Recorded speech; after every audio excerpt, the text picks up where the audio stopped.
آج انشاءاللہ تعالی ہم سورۃ المطففین کی آیت نمبر 6 سے لے کر آیت نمبر 12 پڑھتے ہیں اور اس کو سمجھنے کی کوشش کرتے ہیں۔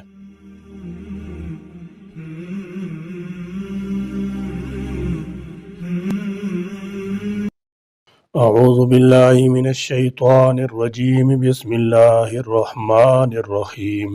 یوم یقوم الناس لرب العالمین کلا ان کتاب الفجار لفی سجین وما ادراک ما سجین کتاب مرقوم ویل یومئذ للمکذبین الذین یکذبون بیوم الدین وما یکذب به الا کل معتد اثیم۔ یوم جس دن یقوم کھڑے ہوں گے الناس لوگ لرب العالمین رب العالمین کے سامنے، اور اس دن انہیں اپنی ان بے ایمانیوں کا بھی جواب دینا ہوگا۔ تجارتی دیانت و امانت اور کاروبار میں حسن معاملت کے سیاق میں حشر اور اس کی بعض پرس کی یاد دہانی انہیں اور مؤکد بنانے کے لیے ہے۔ انفرادی اور اجتماعی دونوں تجربے گواہ ہیں کہ فرد و قوم دونوں کو دیانتدار بنانے میں جرمانہ کی سزاؤں اور جیل کی دھمکیوں سے کہیں زیادہ مؤثر کارگر اندر کا تقوی اور خوف آخرت ہی ہوتا ہے۔ قرآن مجید نے بنیادی بات کہی ہے کہ ایسے گناہوں سے وہی شخص بچ سکتا ہے جس کو آخرت کا یقین ہو۔ اگر یہ نہ ہو تو انسان کی آنکھوں پر بھی پردہ ڈالا جا سکتا ہے اور قانون کو بھی دھوکہ دیا جا سکتا ہے۔ جس دن تمام لوگ جملہ عالموں کے پروردگار کے بارگاہ میں کھڑے ہوں گے، یعنی جو لوگوں کا حق مارتے ہیں اور کم تولتے ہیں اور ماپ میں کمی کر کے خریداروں کو نقصان پہنچاتے ہیں۔ اگر یقین ہوتا اور یہ جانتے کہ ایک دن حساب و کتاب ہونا ہے اور اس دن رب العالمین کی جناب میں تمام لوگ جواب دہی کے لیے کھڑے ہوں گے تو یہ لوگ ایسا ہرگز نہ کرتے۔ بہرحال مدعا یہ ہے کہ اس دن کا یقین کرو، وہ دن ضرور آنا ہے، اور کم تولنے اور کم ماپنے سے توبہ کرو اور اس گناہ کا آئندہ ارتکاب نہ کرو۔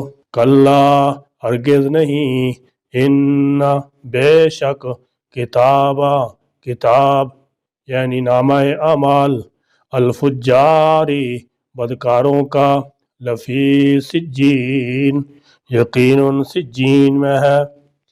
یعنی تمہارا یہ خیال باطل ہے کہ نہ قیامت آنی ہے اور نہ تمہارا محاسبہ ہونا ہے، بلکہ تمہارا محاسبہ ہوگا اور ضرور ہوگا۔ فرمایا کلا ہرگز نہیں، ان لوگوں کے تمام گمان غلط ہیں، ان کی کوئی حقیقت نہیں۔ اصل بات یہ ہے ان کتاب الفجار لفی سجین، بے شک فجار کا اعمال نامہ البتہ سجین میں ہے۔ کتاب کا معنی نوشتہ یا لکھی ہوئی چیز اور مراد اعمال نامہ ہے۔ فجار کے معنی گناہگار کے ہیں، اور یہ دو قسم ہیں۔ مومن بھی فجار کی فہرست میں آ جاتے ہیں جبکہ وہ قانون الہی کو تسلیم کرتے ہوئے اسے توڑتے ہیں۔ یہ قانون شکل فاجر ہیں، اور جو لوگ سرے سے قانون الہی کو مانتے ہی نہیں وہ تو فاجر ہیں ہی۔ تو فرمایا فجار کا اعمال نامہ سجین میں۔ اب لفظ سجین تو اس کا مادہ سجن سے ہے، اور سجن عربی میں قید خانے کو کہتے ہیں۔ اس میں تنگی، ضیق یا پستی کا معنی پایا جاتا ہے، اس لیے کہتے ہیں کہ سجین 7 زمینوں کے نیچے ہے۔ حدیث شریف سے یہ بھی معلوم ہوتا ہے کہ جب روح جسم سے جدا ہوتی ہے تو سب سے پہلے اس کی حاضری علیین یا سجین میں ہوتی ہے۔ اگر نیک روح ہے تو وہ علیین میں جاتی ہے، اور اگر کافر، منافق، فاجر ہے تو روح سجین میں حاضر کی جاتی ہے۔ اس حاضری کے بعد برزخ کے معاملات پیش آتے ہیں۔ تو فرمایا فجار کے اعمال نامے سجین میں۔ سجین سجن بے معنی قید خانہ، جیل، اور سجین سے مراد وہ مقام یا دفتر ہے جہاں بد کردار لوگوں کے اعمال نامے بھی محفوظ کر لیے جاتے ہیں، اور ایسے لوگوں کی ارواح بھی تا قیامت اسی مقام پر قید رکھی جاتی ہے۔ بعد اسلاف کے یہ مقام 7 زمینوں کے نیچے ہے۔ وما اور کس چیز نے ادراکا خبر دی آپ کو سجین کی، وما ادراک ما سجین، تم کو کیا معلوم کہ سجین کیسی ہولناک جگہ ہے۔ یہ استفہام طلب علم کے لیے بلکہ سجین کی عظمت اور ہولناکی ظاہر کرنے کے لیے ہے۔ یعنی سجین ایک دفتر ہے جس میں ہر ایک دوسری کا نام درج ہے اور بندوں کے عمل لکھنے والے فرشتے جن کا ذکر اس سے پہلی صورت میں آ چکا۔ ان بدکاروں کے مرنے اور عمل منقطع ہونے کے بعد ہر شخص کے عمل علیحدہ علیحدہ دفتروں میں لکھ کر اس دفتر میں داخل کرتے ہیں اور اس فرد پر یا ہر ایک دوزخی کے نام پر ایک علامت بنا دیتے ہیں جس کے دیکھتی معلوم ہو جائے کہ یہ شخص دوزخی ہے۔ اور بعض روایات سے معلوم ہوتا ہے کہ کفار کی ارواح بھی اسی مقام رکھی جاتی ہیں۔ خلاصہ یہ کہ سجین ایک دفتر ہے جس میں ہر دوزخی کا نام درج ہے۔ بندوں کے عمل لکھنے والے فرشتے جن کا ذکر سورۃ الانفطار میں ہو چکا ہے اور وہ ان فجار کے مرنے کے بعد ان میں سے ہر شخص کے اعمال کی فردیں بنا کر اس دفتر میں داخل کر دیتے ہیں۔ ہر فرد پر کوئی ایسی خاص علامت لگا دیتے ہیں جس کے دیکھنے سے معلوم ہو جاتا ہے کہ جس شخص کی یہ فرد ہے وہ دوزخی ہے۔ بعض احادیث سے معلوم ہوتا ہے کہ یہی مقام ارواح کفار کا مستقر ہے۔ قیامت تک یہ ارواح وہیں رہیں گی۔ کفار کی ارواح کو نہ آسمان قبول کرتا ہے نہ طبقات ارضی پسند کرتے ہیں، تو ساتویں زمین کے نیچے ان کا مستقر رکھا گیا ہے۔ اور بھی علماء متقدمین کے کئی قول ہیں مگر ہم نے حضرت ابن عباس رضی اللہ تعالی عنہما کا قول اختیار کر لیا، جیسے کہ ہمارے بزرگوں نے عام طور پر اسی قول کو ترجیح دی۔ واللہ عالم۔ کتاب ایک کتاب ہے، مرقوم لکھی ہوئی، پھر خود ہی بتایا کتاب مرقوم یہ ایک دفتر ہے لکھا ہوا۔ کتاب مرقوم کا میں نے مہر لگایا ہوا، اگر یہ میں نے لیا جائے تو یہ اعمال نامے کی صفت ہوگی، یعنی فجار کے تمام اعمال جو بھی انہوں نے اپنی پوری زندگی میں انجام دیے انہیں ایک نوشتہ میں درج کر کے مہر لگا دی جاتی ہے۔ اب ان میں سے کسی کمی بیشی یا خلط ملط یا ضائع ہونے کا امکان باقی نہیں رہتا، وہ بالکل محفوظ ہو جاتا ہے اور قیامت کے روز پیش کر دیا جائے گا۔ ویل ہلاکت ہے یومئذ اس دن للمکذبین جھٹلانے والوں کے لیے۔ فرمایا ویل یومئذ للمکذبین ہلاکت ہے اس دن جھٹلانے والوں کے لیے، یعنی محاسبے اور جزائے عمل کے منکرین کے لیے خرابی ہے۔ وہ کون لوگ ہیں؟ یعنی جس دن یہ دفتر اعمال نامہ پیش ہوگا، یعنی قیامت کے دن، اس دن جزا و سزا کا انکار کرنے والوں کے لیے ہلاکت و تباہی اور عذاب شدید ہوگا۔ الذین وہ جو یکذبون جھٹلاتے ہیں بیوم الدین بدلے کے دن کو۔ الذین یکذبون بیوم الدین جو خاص طور پر انصاف کے دن کی تکذیب کرتے ہیں۔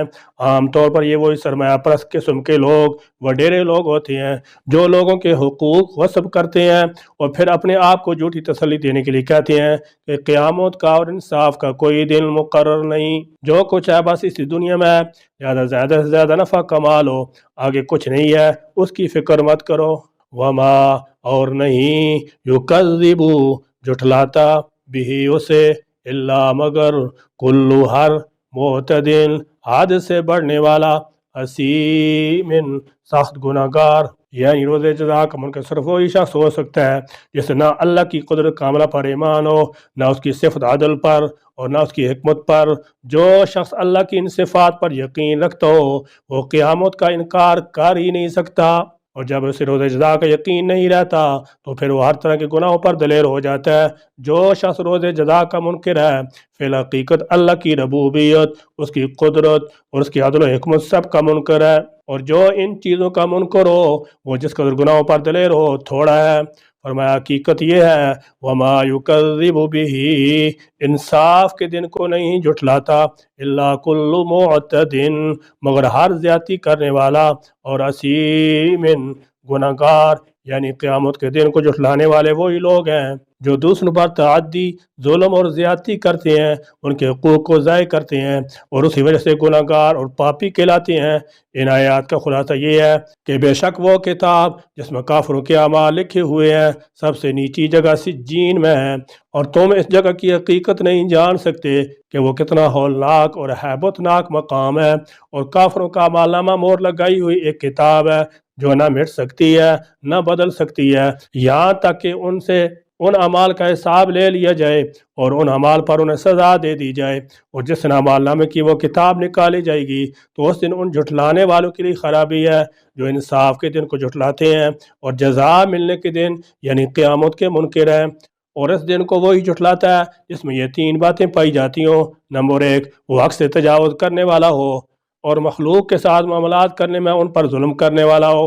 نمبر 2، اپنے افعال اور اقوال میں اللہ تعالیٰ کی نافرمانی کر کے گناہوں میں منہمک ہو۔ نمبر 3، جب اس کے سامنے قرآن کی آیتیں پڑھی جاتی ہیں تو ان کے بارے میں کہتا ہے کہ یہ اللہ تعالیٰ کی وہی نہیں بلکہ سابقہ لوگوں کی کہانی ہے۔ یاد رہے کہ سجین کے بارے میں ایک قول یہ بھی ہے کہ یہ 7ویں زمین کے نیچے ایک مقام ہے اور یہ مقام ابلیس اور اس کے لشکروں کا محل ہے۔ اللہ تعالیٰ جل شانہ تمام مسلمانوں کو قیامت کے دن کی شدتوں اور حساب کی سختیوں سے پناہ مانگنے کی توفیق عطا فرمائے۔ اللہ تعالیٰ ہم کو جہنم کی آگ سے بچائیں۔ اللہ تعالیٰ ہمیں دنیا اور شیطان کے دھوکے سے محفوظ فرمائیں اور اپنی آخرت کے بارے میں سچی فکر اور قیامت کے دن کا حقیقی خوف نصیب فرمائیں۔ آمین۔ وآخر دعوانا الحمدللہ رب العالمین۔